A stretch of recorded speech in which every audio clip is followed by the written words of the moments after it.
다윗이 왕이 된 후에, 물론 왕이 되기까지 참 사울 왕에게 쫓겨다니면서 파란만장한 그런 고생을 했습니다마는 이제 어렵게 왕이 됐고, 이제 참 태평성대를 누린다고 할 정도로 아주 좋은 시대를 보내고 있었습니다.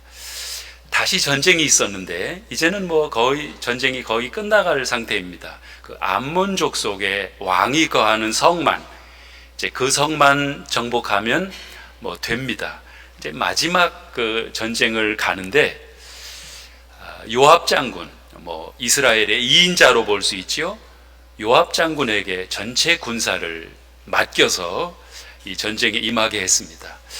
큰 전쟁은 아니지만 그래도 전체 병력을 다 동원해야 될 정도로 전력을 기울여서 보내는데, 근데 이번에는 다윗이 함께 그 전쟁에 나가지를 않았습니다. 어떻게 생각하면 왕이 무슨 전쟁에 나가나 이렇게 생각하실 수 있겠습니다만은, 당시에는 왕이 직접 전투에 임해서 진두지휘하는, 이래야 되는 거였습니다. 또 그동안 다윗이 그렇게 해왔습니다. 이번에는 이상하게 다윗은 예루살렘의 왕궁에 남아있고 이제 군대만 전장으로 보냈습니다. 요게 이제 화근이 되기 시작하지요. 그래 이제 다윗이 낮잠을 자고 저녁 때 잠에서 일어났습니다. 물론 당시에 그 지역은 워낙 낮에는 해가 뜨겁기 때문에 대체로 사람들이 낮에 잠을 자고 저녁에 선선할 때 활동을 하는 이런 것이야 일반 사람들은 그렇게 하지만, 지금 다윗의 입장을 보면 다윗은 그럴 때가 아닙니다. 왜냐하면 지금 전쟁 중인데 계속적으로 전쟁 근황을 알아보고 또 지원금을 보내고 또 확인하고 필요한 것이 없는지 계속 그 전황을 살피면서 아마 지금 낮잠 잘 그런 여유가 없을 때인데, 다윗이 낮잠을 자고 일어나서 저녁 때 이제 성루, 아마 베란다인지 그 위에 성 위에를 거닐다가 목욕하는 여자를 보게 되지요. 아마 거기서 끝났으면 좋았을 텐데 사람을 보내서 그 여자가 누군지를 확인하게 합니다. 그랬더니 가서 알아보고 왔는데 바세바라고 하는 여자인데, 햇사람 우리아라고 하는 장수의 아내입니다. 우리아는 다윗의 이 37용사 중에 한 사람입니다. 아주 핵심 부하 중에 한 사람이죠. 장수입니다. 그 우리아라고 하는 장수, 자기 신복 중에 장수의 부인이라고 하는 거예요. 그럼 이쯤에 끝냈어야 되는데 다윗은 그 여자를 데려오라고 하지요.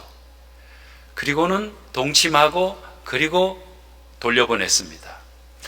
그렇게 하고 이제 끝나는 줄 알았는데 얼마 후에 그 여자에게서 전갈이 왔습니다. 아기를 가졌다는 거예요. 다윗이 걱정이 생겼습니다. 야, 이걸 어떡하나. 잠시 걱정을 하다가 생각을 해냈습니다. 그렇지, 지금 전장에 나가 있는 우리아를 들어오게 해서 집에 가서 좀 쉬었다 가라고 하면 되겠다, 이렇게 생각을 하고 요압 장군에게 연락을 해서 지금 전쟁 중인 우리아를 다시 좀 왕궁으로 보내라 그랬습니다. 우리아가 왔어요. 왕은 이제 형식적으로지만 물어봤습니다. 좀 어떠냐, 좀 적의 근황은 어떠냐, 아니면 좀 어떻게 전쟁이 잘 되고 있느냐, 또 적의 저항은 어떤지, 좀 보급품은 잘 전달이 되고 있는지, 이런 걸 좀 물어봤습니다. 그리고는 그래 참 고생 많았다, 집에 가서 며칠 동안 좀 쉬었다가 그리고 가도록 해라, 아주 굉장한 배려를 하는 것처럼 어떻게 보면 아주 좋은 왕의 모습으로 전장에서 고생하고 있는 부하를 불러다가 좀 수고했으니까 일종의 포상휴가와 같은 이런 배려를 해주었습니다. 그런데 이 우리아는 아마 처음엔 기분 좋게 포상휴가를 받으면 얼마나 좋습니까? 군인들이 아마 그런 마음으로 집으로 가려고 했을지 모르겠습니다만은, 잠시 생각을 해보니까 자기 부하들은, 자기 동료들은 지금 다 전쟁터에서 전투 중인데 나만 혼자 집에 가서 잠을 잔다고 하는 것이 이게 마음의 허락이 안 되는 거예요. 그래서 성문에서 자기 부하들하고 같이 거기서 아마 쭈그리고 앉아서 잤는지 잠을 잤습니다.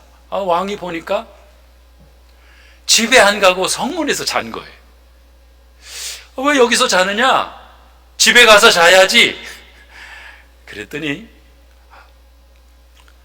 지금 하나님의 언약궤와 또 하나님의 군대들과 또 내 신복들 다 지금 전장에 있는데, 야영 중인데, 전투 중인데 어떻게 나만 혼자 집에 가서 잡니까? 여기서 전쟁이 끝날 때까지는 저 집에 안 갑니다. 그러는 거예요. 이게 참 어떻게 보면 참 칭찬할 일인데 지금 다윗은 굉장히 지금 못마땅한 거죠. 이게 일이 참 안 되는 거죠. 그래 생각하다가 다음 날은 자기 집으로 왕궁으로 불렀습니다. 그래서 일종의 회식을 시켜준 거죠. 좋은 음식을 대접해주고 그러면서 이제 술을 먹였습니다. 많이 먹였겠죠. 왜냐하면 술 취해가지고 취한 중에라도 집에 가서 잠자도록 마누라하고 잠자게 하려고 술을 막 먹였습니다.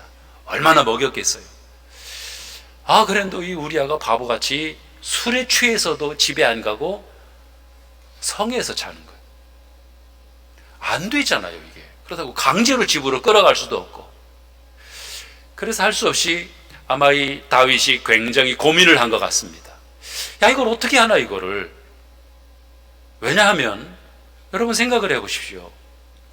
당시에 율법이, 하나님의 율법이 이제 가르쳐지던 때인데 다윗이 자기 부하의 마누라와 바람을 피워가지고 아이를 낳았다. 이렇게 되면 당시의 율법으로는 돌로 쳐 죽여야 되는 거예요. 돌로. 아무리 자기가 왕이긴 하지만 이 사실이 알려지게 되면 아마 다윗이 리더십을, 아마 통치력을 잃어버리지 않을까, 아주 그 고민거리가 아닐 수 없습니다. 그래 아마 다윗이 잠을 제대로 자지 못했을 것 같아요. 고민을 하다가 생각해낸 것이 요압에게 편지를 썼습니다. 요압 장군에게. 그래서 우리아를 최전방으로 보내서, 그러니까 이제 성이 있으면, 지금 앞에 성이 있으면 너무 가까이 가면 안 되거든요. 왜냐하면 이 활로 쏘아서 사정거리가 되면은 안 되잖아요. 가깝게 근접하는 게 아닌데, 근데 가까이 우리아를 보내라는 거죠. 그런 다음에 전체 퇴각을 해서 우리아를 앞에 남게 해서 활에 맞아 죽게 하라는 거죠. 그런 명령을 써서, 편지를 써서 우리아에게 주어서 보냈습니다. 요압 장군이 그 편지를 보고 그대로 실시해서 우리아의 부하들이 활에 맞아 죽었습니다. 그래 이제 시신이 후방으로 들어왔고 이제 장례식을 치르면서 이 바세바도 통곡하면서 자기 남편이 죽었다고 울면서 이제 장례식을 치르고 끝났습니다. 그리고 나서 다윗 왕은 그 바세바를 자기 집으로, 왕궁으로 데리고 와서 자기 처를 삼았죠. 이렇게 하면서 이제 아마 상황이 끝나는 줄 알았고, 아무도 모르게, 그러니까 요압 장군만 알고 왕궁에 있는 그 핵심 그 비서실 핵심들만 알고 이제 마무리되는 것처럼 막 이렇게 일단락 되는 것 같았습니다. 그리고 이제 어느 정도 지났느냐 하면 1년 정도 일이 지났습니다. 하나님이 나단 선지자를 보냈습니다. 나단 선지자가 이제 왕궁에 와서 다윗 왕에게, 그러니까 다윗 왕은 아마 선지자가 오랜만에 오니까 아마 무슨 소식을 가지고 왔나 아마 기다리실지도 모르겠습니다. 근데 오자마자 오늘 이제 12장 1절부터, 우리가 7절부터 봤습니다만은 1절부터 말씀이 선지자가 다윗에게 말하기 시작하는 겁니다. 왕이요, 부자와 가난한 사람이 함께 살고 있었습니다. 아마 이 나라에 무슨 민원이 들어왔나 보구나. 근데 부자에게는 양과 소가 많이 있었고 수백 마리 수천 마리가 있었는지, 가난한 사람에게는 암양 새끼 한 마리가 있었습니다. 이 가난한 사람은 그 암양 새끼와 같이 먹고 같이 자고 자기 친딸처럼 요렇게 아마 가깝게 사랑하면서 살고 있었는데, 근데 부자에게 어느 날 손님이 왔습니다. 귀한 손님이 왔는데 양을 잡아서 손님을 접대를 해야 되겠는데, 자기가 가지고 있는 그 수백 마리 수천 마리 양이 많이 있는데 그걸 잡는 것이 아까워가지고 그 가난한 사람의 그 암양 새끼를 강제로 뺏어다가 그걸 잡아가지고 손님을 대접했습니다. 이 말을 듣고 있던 다윗이 화가 난 거예요. 그런 놈이 이 나라에 있었단 말이야? 그러면 그 놈은 어떻게 된다고 그랬죠? 오늘 말씀에 마땅히 죽을 자라 그랬어요. 5절에 그런 놈은 마땅히 죽어야 하리라. 그리고 그 양 새끼를 4배로 갚아줘야 하리라. 화가 나가지고, 요때까지만 해도 다윗은 지금 자기 얘기하는 줄을 몰랐습니다. 그러자 나단 선지자가 다윗에게 말했습니다. 7절 오늘 본문이죠. 나단이 다윗에게 이르되 당신이 그 사람이라. 이스라엘의 하나님 여호와께서 이처럼 이르시기를 내가 너로 이스라엘 왕을 삼기 위하여 내게 기름을 붓고 너를 사울의 손에서 구원하고, 하나님이 너를 그 이스라엘의 참 작은 자 목동에서 구해가지고 또 사울의 그 여러 가지 죽음의 고비에서 구원해주고 너를 왕으로 삼아줬는데, 그런데 너에게 이렇게 많은 또 처첩들이 많이 있고 이게 부족할 것 같으면 내가 더 주었을 텐데, 그런데 너는 그 내 우리야, 내 신복 우리야의 그 하나밖에 없는 아내, 아주 그 딸처럼 기르는 암양 새끼라고 표현을 했는데 아마 사이가 좋았던 것 같아요. 부부 사이가. 그 안에 하나 있는 바세바를 빼앗아 오는데, 그것도 그 우리아를 비록 암몬 족속의 암몬 사람들의 손에 죽이긴 했지만 다윗이 죽인 거로 얘기하죠. 죽이고 이 바세바를 데려다가 네 아내를 삼아버렸으니 이런 일이 세상에 어떻게 있을 수 있느냐. 지금 나단 선지자가 이렇게 책망을 한 겁니다. 그러니까 요때까지도 모르고 있다가 얘기할 때는 이 말을 듣고 당신이 그 사람이요 하는 말을 듣고 나서는 이제서야 다윗이 깨닫고 거기서 무릎 꿇고 통곡하며 회개하는 거예요. 여기서 다윗이 회개하지 않았으면 다윗이 죽었습니다. 이 자리에서 죽었습니다. 그런데 회개했기 때문에 하나님이 당신을 죽이지는 않을 것이다. 그러나 용서해 주시지만, 그러나 이 일로 인하여 네가 그 암몬 사람의 활로 우리아를 죽였으니 너희 집에 칼이 떠나지 아니하리라. 그리고 이제 그 집에 여러 가지 재앙과 징계와 또 살인과 또 여러 가지 그 다윗의 부인들에게 또 자녀들에게 이런 일이 있겠고 저런 일이 있겠고 지금 그 징계가 나열이 되는데, 참 듣기 어려울 정도의 그러한 굉장한 징계가 이제 나단 선지자를 통하여 다윗에게 선포되는 이런 장면을 우리가 지금 오늘 본문에서 읽을 수 있었습니다. 이게 오늘 말씀의 내용인데, 지금 이 사건이 지금 나단이 다윗에게 찾아온 요때가 다윗이 우리아를 죽이고 이제 그의 아내인 바세바를 데려다가 사른 지 한 1년 정도, 이제 아기가 이제 그때 그 아기가 출생이 된 그 시간이었습니다. 그러면 아니 지금까지 1년이 지나도록 다윗은 자신이 잘못하고 있다고 하는 것을 전혀 모르고 있었느냐는 거예요. 여태까지 지금 회개했다고 나오는데 여태까지는 회개를 하지 않았느냐. 지금 여기는 간단하게 너가 회개했으므로 내가 회개했으므로 하나님이 용서해 주셨다. 간단하게 기록이 되어 있지만은 다윗이 철저하게 얼마나 처절하게 회개했는지는 시편 51편에 가보면 거기 1절부터 19절까지 이제 그래도 꽤 자세하게 다윗이 회개한 내용들이 거기에 쭉 기록이 된 것을 볼 수가 있습니다. 그러니까 다윗이 형식적으로 뭐 잘못했습니다 이런 것이 아니라 뼈저리게, 그러니까 지금 한 1년 동안 비록 표시는 안 내고 살아왔지만 다윗이 이 일 때문에 굉장히 심적인 부담이 있었던 거죠. 얘기는 안 했지만 이것 때문에 자신이 많은 아픔과 괴로움과 고통을 느껴온 것을 알 수가 있습니다. 자, 지금 회개를 했어요. 그런데 왜 지금 회개했느냐는 거죠. 다윗에게 여러 번 회개할 기회가 있었습니다. 저는 오늘 말씀을 보면서 발견한 것이 뭐냐 하면, 처음에 다윗이 이제 목욕하는 여인을 발견하고 저 여자가 어떤 여자인가 알아봤을 때 다녀온 사람이 말하기를 햇사람 우리아의 아내입니다. 바세바라고 하는 여자입니다. 아마 다윗은 다윗은 기대하기를 결혼하지 않은 여자입니다. 아마 이 얘기를 듣고 싶었는지 모르겠습니다.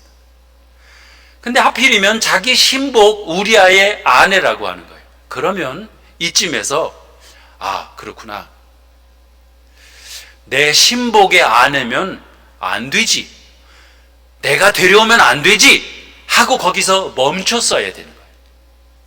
저는 이것이 첫 번째로 하나님께서 다윗에게 말씀하신 것으로 발견할 수 있습니다.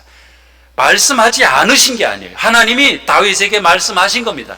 그 다음에 두 번째는 다윗이 우리아에게 너 집에 가서 좀 푹 쉬어라, 집에 가서 잠자고 쉬었다가 가라 이렇게 얘기했는데 집에 안 가고 성문에서 자고, 하나님의 언약궤가 야영하고 있고 또 군사들이, 또 나의 신복들이, 나의 동료들이 지금 전장에 있는데 요압 장군이 어떻게 내가 집에 가서 잡니까? 전쟁 끝나기 전에는 저는 집에 안 갑니다. 대단한 군인이시오. 이게 지금 바뀐 것 같아요. 다윗하고 우리하고 이게 바뀐 것이 아닌가. 아마 평상시 같았으면 포상해야 되는 거야. 너 대단한 군사로구나, 그렇지, 그래야지 하고 아마 그 자리에서 포상하고 진급시켜야 되는 것이 아니냐.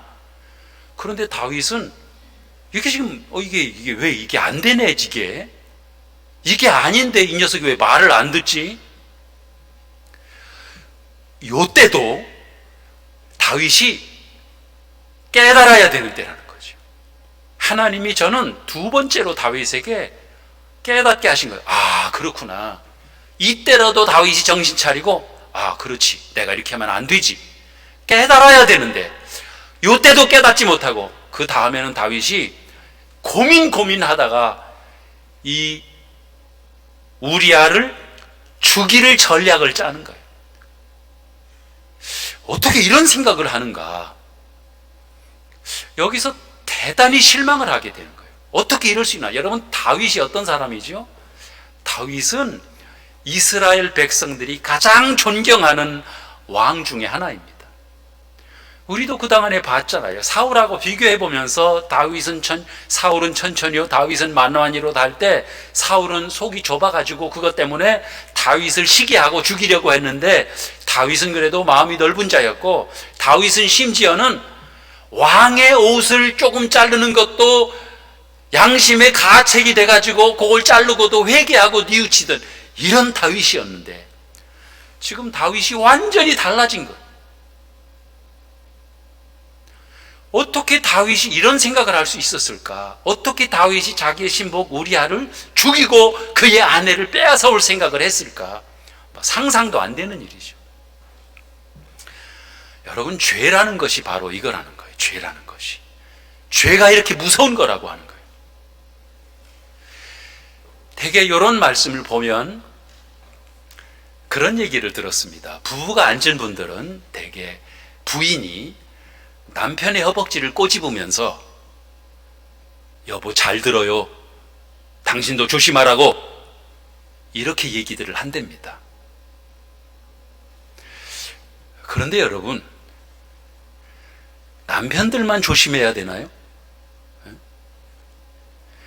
여기 이건 다윗이 어떻게 그런 죄를 지었을까? 다윗 같은 왕이 하나님이 내 마음에 합한 사람이라고 한 왕인데 그런 다윗이 어떻게 이런 죄를 지었을까? 여기서 끝나면 안 된다는 거죠. 나도 그런 죄를 지을 수 있겠구나. 우리에게는 어떤 그 죄라고 하는 것이 그 죄의 유혹이 얼마나 무서운지, 이거는 나는 괜찮아 이렇게 말할 수 있는 사람이 과연 누가 있겠느냐는 거죠. 그러니까 말씀을 들으면서, 물론 우리가 다 아는 얘기지만 이 말씀을 또 보는 이유가, 이 말씀을 들으면서 우리 자신을 돌아보고 그래야 되는구나, 이 죄라고 하는 것이 이렇게 무서운 거로구나. 다윗은 이것 때문에 평생 동안 죽을 때까지, 죽은 다음에도 다윗 아들 때에서도, 그 다음에 손주 때에서, 손자에 가서는 이 나라가 둘로 나누어지잖아요. 두고두고 집안에서 자기 부인들 안에서 자식들끼리 싸우고 죽이고 이런 일들이 계속적으로 일어나는데 다윗 평생 동안 이 일이 이루어지는 거예요. 여러분, 죄가 이렇게 무서운 거라고 하는 거예요. 죄가 이렇게 두려운 거라고 하는 거예요. 이때는 죄를 지을 때는 하나님이 다윗에게 말씀하지 않으셨다고 하는 거예요. 저는 다시 말씀드리죠. 말씀하지 않으신 것이 아니라 말씀하셨습니다. 그것 말고도 수시로 말씀을 하셨는데 문제는 뭐냐면 다윗이 못 알아들은 거예요. 관심이 다윗이 거기 없었던 거예요. 한마디로 다윗이 기도하지 않은 거죠. 그러니까 하나님이 말씀하셔도 못 알아듣는 거죠. 하나님이 말씀하셔도 깨닫지 못하는 겁니다. 듣지 못하는 거예요. 그러다 보니까 1년이 지난 후에, 그러니까 그동안은 하나님과 관계가 얼마나 멀었는지 모르죠. 하나님과 관계가 단절이 되어 있는 거예요. 완전히 말씀하시지도 않고, 말씀하셔도 알아듣지도 못하고 깨닫지도 못하고, 그러니까 하나님과 교제도 나누지 않고 하나님과 친밀한 관계로 가지도 못하는 이런 때가 다윗에게 없었습니다. 그동안에 살아오면서 처음으로 느끼는, 지금까지 다윗의 생애에서 가장 암흑기, 그때가 언제냐? 요 죄를 지을 때입니다. 그 시작이, 전쟁이 일어났는데 다윗이 함께 전투에 나가지 아니하고 왕궁에 남아 있으면서 낮잠을 자면서 이러면서 이게 아닌데, 다윗이 이러면 안 되는데, 여기서부터 이제 문제가 시작이 되더니 결국은 바세바를 범하고 결국은 우리아를 죽이고 그 아내를 뺏어오고, 이 죄가 얼마나 큰지. 여러분, 이런 죄가 다윗에게 있었다고 하는 것이 아무리 이해하려고 해도 이해가 되지 않는, 그렇잖아요. 저는 생각할수록 그래요. 이거는 어떤 그 영화의 한 장면, 영화에 나오는 어떤 그 폭력배 두목이 자기 신복을 죽이고 그의 부인을 데려다가 자기 부인 삼아서 데리고 살았다. 이런 얘기가 영화 중에 한번 나오는 이야기지만 어떻게 성경에 이런 얘기가 나오고 그 이야기의 주인공이 어떻게 다윗이냐는 거죠. 우리도 얼마든지 이런 유혹이 있을 수 있고, 여러분, 죄는 굉장한 파괴력을 가지고 있습니다. 죄는 굉장한 능력을 가지고 있다고 하는 거예요. 그러니까 근신하지 않으면, 우리가 조심하지 않으면, 우리가 기도하지 않으면 누구라도, 남편뿐 아니라 부인도, 나이 드신 분도, 젊은 사람들도, 누구도 얼마든지 죄에 무너질 수 있는 그런 가능성이 누구에게나 다 있다고 하는 거예요. 죄악이 하나님과 우리 사이를 가로막아서 전혀 하나님과 교제 나누지 않고, 교통하지 않고, 기도하지 않고, 말씀 듣지도 못하고 말씀하지도 못하고 하나님과 대화 나누지 못하는, 교제하지 못하는 죄가 이런 일을 벌인다는 거죠. 그럼 어떻게 해야 되느냐? 회개입니다. 여러분, 다윗은 회개했다고 지금 오늘 말씀에 나오는데, 회개함으로 하나님과의 관계가 다시 회복이 되고, 그 다음에는 이제 하나님과 교제 나누고 하나님과 다시금 친밀한 관계를 나누는 이런 삶을 살아간 것을 볼 수 있습니다. 여러분, 다윗이 회개한 것을 보면 확실히 회개했고 나는 것을 알 수 있습니다. 입에 발린 회개가 있을 수 있잖아요. 그런데 나단의 책망을 들을 때 다윗이 받아들인 걸 보면, 다윗이 회개했구나. 나단이 지금 예를 들었죠. 이런 못된 부자가 있습니다. 자기가 그렇게 양이 수백 마리 수천 마리 있는데 그걸 놔두고 아끼고 한 마리밖에 없는 그 가난한 사람의 그 양을 빼앗아다가 손님을 접대한 이런 못된 그러한 부자가 있습니다. 거기에 다윗이 화가 나가지고 그런 못된 놈이 있느냐고 얘기를 했는데, 요때 나단 선지자가 당신이 그 사람이요 얘기했잖아요. 여기서 다윗이 이 말을 받아들이고 회개하는 것이, 이것이 굉장한 사건으로 본다고 하는 거예요. 여기서 이걸 받아들이기가 어렵다는 겁니다. 얼마나 창피스럽고 여기서 얼마나 수치스럽고, 이게 밝혀지면 왕으로서 이 원위가 완전 추락하는 것인데, 이 부하들이 다 알게 되는 것인데 받아들이기가 어려운 것이죠. 잘못하면 여기서 다윗이 분노하면서, 여봐라, 뭣들 하느냐, 저놈을 당장에 끌어다가 목을 잘라라, 뭣들 하는 게냐, 이랬으면 그 자리에서 나단은 끝나는 겁니다. 그리고 다윗은 그게 사실이 아닌 것으로, 거절하는 것으로 끝나버리는 거예요. 이렇게 끝나기가 쉬운 거죠.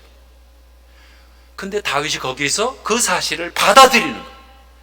그리고 통곡하면서 회개하는데 전심으로 회개한 겁니다. 어떤 신학자들은 이렇게 얘기를 합니다. 다윗이 여기서 나단 선지자의 책망을 받고 회개하면서 잘못했습니다 하나님 하고 회개한 것이, 다윗이 처음에 청년회 때 골리앗을 물리치지요.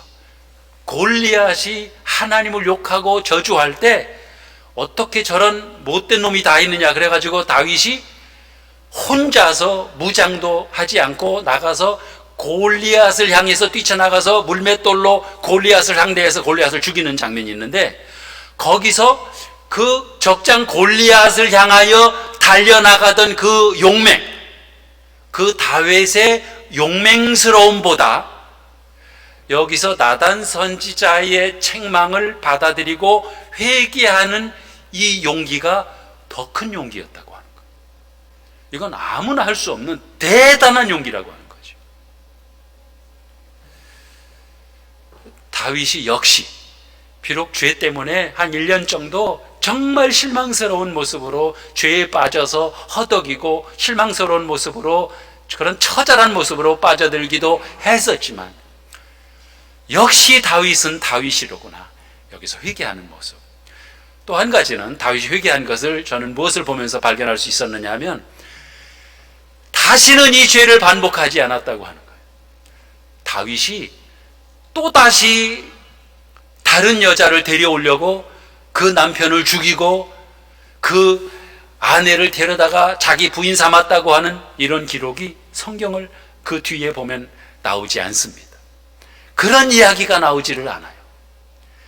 아마 다윗은 아마 죽을 때까지 내가 평생 이제 이런 죄를 범하지 않으리라, 내가 죽을 때까지 내 평생에 이런 죄악을 하나님 앞에서 범하지 않으리라 아마 뼈저리게 아마 느끼고 철저하게 하나님께 회개했기 때문에 두 번 다시 그 죄를 범하지 않았다.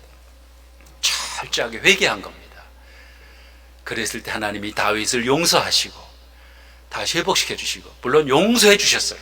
다윗은 용서함을 받았습니다. 그러나 다윗에게 하나님은 그 죄로 인하여 네가 그렇게 행하지 아니하였느냐. 아니, 우리아가 무슨 죄가 있어요?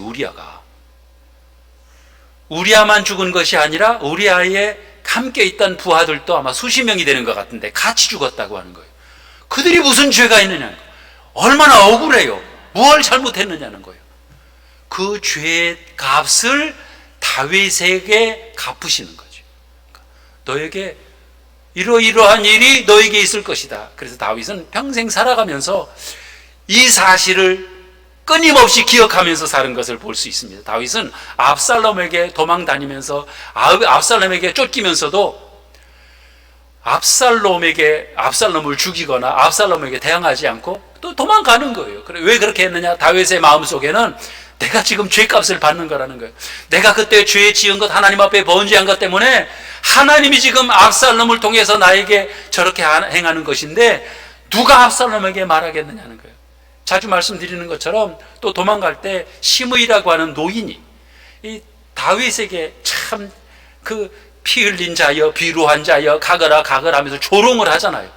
그랬더니 옆에 있던 장수가 웬 이 죽은 개만도 못한 놈이 이런 소리를 하는 거예요. 왕이요, 저놈을 제가 단칼에 가서 목을 잘라버릴까요? 그랬을 때 다윗이 하는 말이 뭐라고 하지요? 놔둬라. 지금 하나님이 저 사람을 시켜서 나에게 말씀하시는 건데 너 그런 말 하지 말아라. 누가 말하겠느냐? 나는 지금 저 말을 들어야 된다.